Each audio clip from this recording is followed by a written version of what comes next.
Hello boys and girls, welcome to BenchART, I'm for Classic and welcome to King of Seas, a game developed by 3D Clouds and it is using Unreal Engine 4. So for today what I do have in here, it is my MX130 with 2GB GDDR5 running the game at 900p high settings, but as usual I have the results for you with multiple different settings. So starting out with 720p, the game it is locked to 60 frames per second on medium and low settings, while the high and maximum settings should provide an experience in between the 50 to 60 frames per second. So moving on to 1440p, the medium settings provides an experience between 45 to 55. The high settings, the settings that I'm going to play the game with at 900p, provides an experience in between to 37 to 45 and the maximum settings in between to 31 to 40. So 1080p median settings provides also an experience between 30 to 40, and the high settings, this is where it starts to drop below 30 frames per second. So 49% of the time the game was already under 30 frames per second. So wrapping all the results together, this is all the results for each resolution and each setting, as you can see. So hope this is helpful to you, because this will help to decide which setting you want to go with based on the frame rate that I had. So the requirements for this game, these guys ask for a GTX 550 Ti and pretty much an i5 from the 2000 generation and 4 gigs of RAM. So this game, it is not demanding at all, and that's why I'm playing at 900p high settings. So if you know my channel, you know that I usually prefer to have higher frame rates than 30 frames per second or 40. So you might be asking yourself why I've decided to go with the frame rates that it's something in between 30 to 60. So I've decided to do this because King of Seas, it is a very slow game. So it's a game where you don't really need to have a very high frame rate in order for you to play well. And so I thought that I would be better off with a better resolution like 900p and having high settings. So the difference between high settings and medium settings, for example, it is very visible on the shadows of the trees. So on medium settings, the shadows flicker a lot, and I mean, the high settings also offers a much better anti-aliasing, and as you can see, shadows are just fine at high. On medium, they just flicker all over the place, just like many other Unreal Engine 4 games, that sometimes the shadows on medium, it's just a flicker fest. So you might be wondering why I'm testing this game. Well, I was about to test the demo version of this game, but I've noticed that I had an email from Matthew from 3D Clouds, one of the guys from the team of the game, offered me a key for the game to try out the game, and so obviously I did accept it. So a big shout out to you, Matthew from 3D Clouds.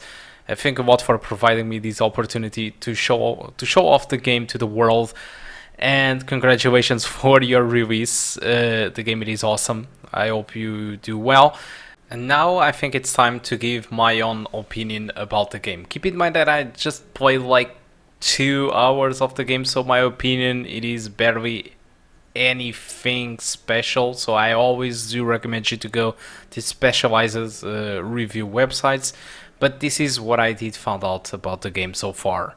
So King of Seas, it is pretty much Assassin's Creed Black Flag, but on isometric view, but with much more stuff in it. Alright, so first of all, the story. You start as a son of a king, where somebody asks you to do a deliver to the certain island, and while you spend overnight on that island before bringing your ship back to your own islands, the king is killed, and you are accused of killing the king, and they took your ship down, they killed your crew, and they thought they killed you, but you didn't die, and some pirates noticed that, so they rescue you, and that's about it. So you start your own game with this story, and then you start to work for the pirates, which is a big difference, and trying to understand what happens to you in the past. I don't think that the story will be the selling point for this game.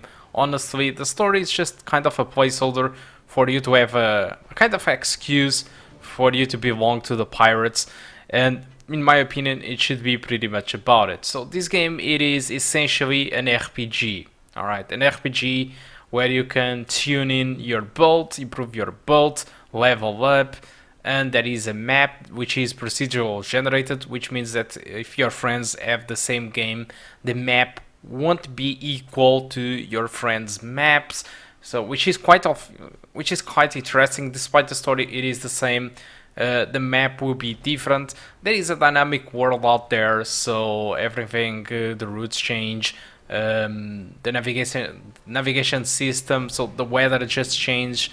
There is a day and night cycle, so when there is a storm, when there is raining, it can damage your ship if your ship it isn't really prepared to face the waves of the storm and stuff like that. But essentially there are tons of stuff with this game, so power-ups, improvements to your own boat.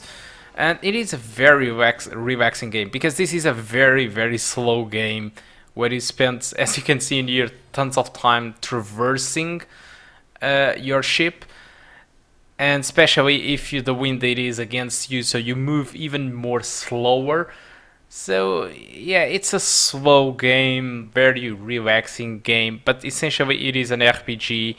You take quests, side quests, main quests, you improve your boat, you earn skills and perks that you can use while you unlock the story and the map, right? So the combat system should be pretty much the same throughout the game. It just changes the boats and the power-ups, and pretty much that's about it. So there is also a trading system inside this game, so you can go to a dock and buy wood, which might be abundant on that island, and you bring it to another island that doesn't have wood and you sell it for a higher price, earning more money. There is also obviously treasure hunt, and above all there is multiple difficult levels inside this game. So I think it is 5 different difficult levels which you can choose.